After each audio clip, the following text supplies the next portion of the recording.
Assalamualaikum warahmatullahi wabarakatuh. Halo teman-teman semuanya.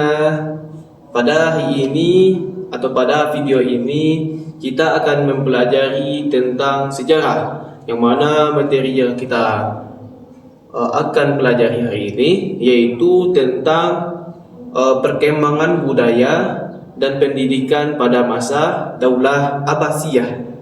Baik, kita masuk dulu pada perkembangan budaya masa Daulah Abbasiyah, yang mana Baghdad sebagai pusat intelektual atau ibu kota Daulah Abbasiyah.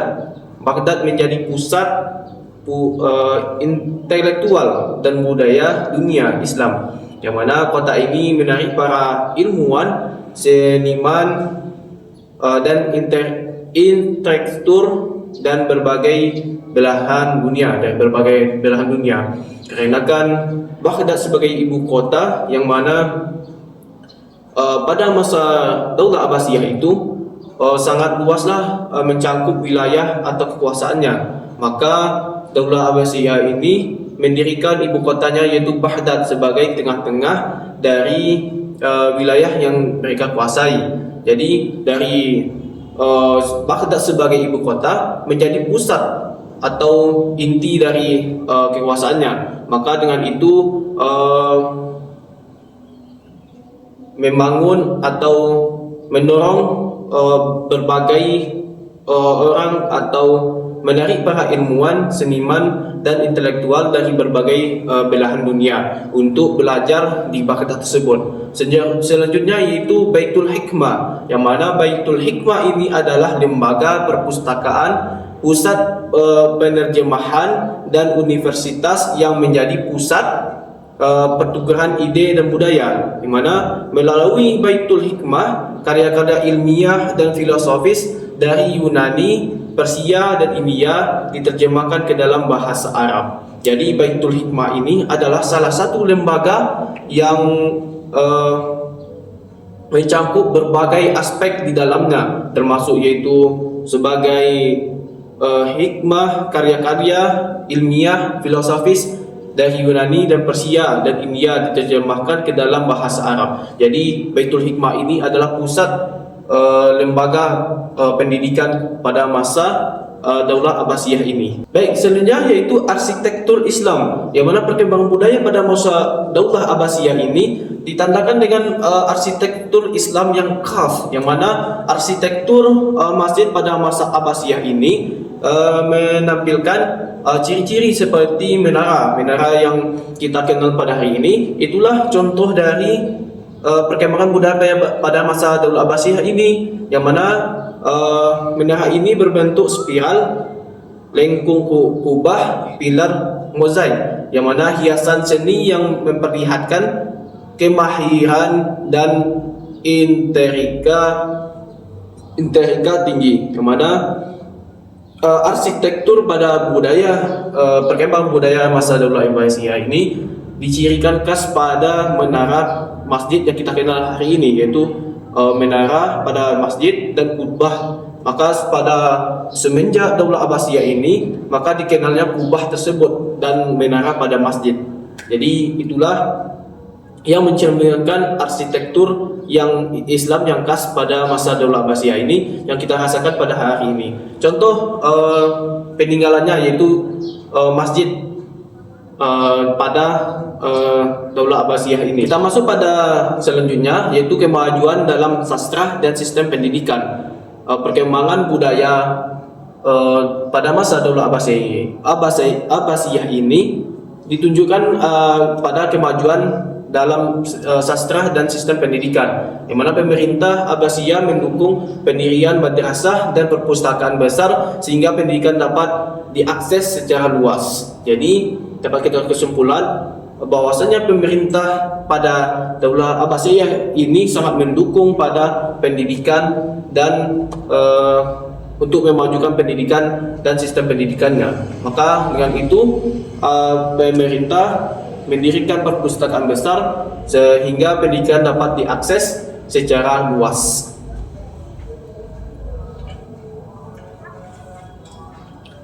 Selanjutnya itu peran khalifah dalam perkembangan budaya, yang mana pada perkembangan budaya pada Daulah Abbasiyah ini, peran khalifah dalam perkembangan budayanya sangat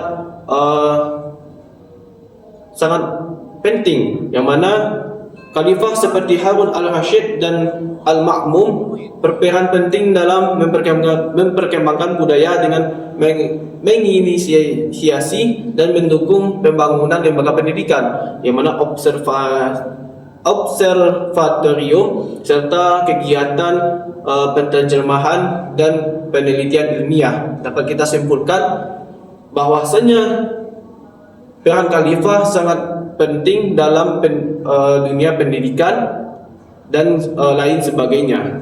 Baik, teman-teman semuanya, kita masuk pada yang selanjutnya, yaitu perkembangan pendidikan masa Daulah Abbasiyah, di mana tujuan pendidikan pada perkembangan pendidikan pada masa Daulah Abbasiyah ini, tujuan pendidikannya yaitu mengubah apa yang instruktif dan mempersiapkan kebutuhan dan upaya baik dalam perilaku individu maupun kehidupan yang menggabungkan perspektif pribadi, sosial dan profesional. Jadi tujuan pendidikan itu mengubah apa yang instruktif atau mempersiapkan keseluruhan dan upaya yang baik dalam perilaku individu maupun kehidupan yang membangunkan perspektif pribadi, sosial dan profesionalisme. Selanjutnya yaitu lembaga pendidikan. Kutab adalah tempat belajar untuk tingkat pendidikan rendah dan menengah, berfokus pada membaca, menulis Al-Quran dan pengetahuan agama dasar, yang mana kutab adalah sebagai tempat belajar utama dalam perkembangan pendidikan pada masa Daulah Abbasiyah ini. Sebenarnya itu ada masjid. Masjid juga termasuk tempat belajar untuk pendidikan tingkat tinggi, yang mana berfungsi sebagai pusat aktivitas beragam informasi, tempat bermusyawarahnya dan mengantarkan pencerahan agama. Jadi kutab dan masjid adalah salah satu tempat belajar pada perkembangan pendidikan pada masa Daulah Abbasiyah. Selanjutnya ada itu majelis, yang mana majelis muhadarah, majelis tempat bertemunya para ulama dan sarjana untuk membahas masalah ilmuwan.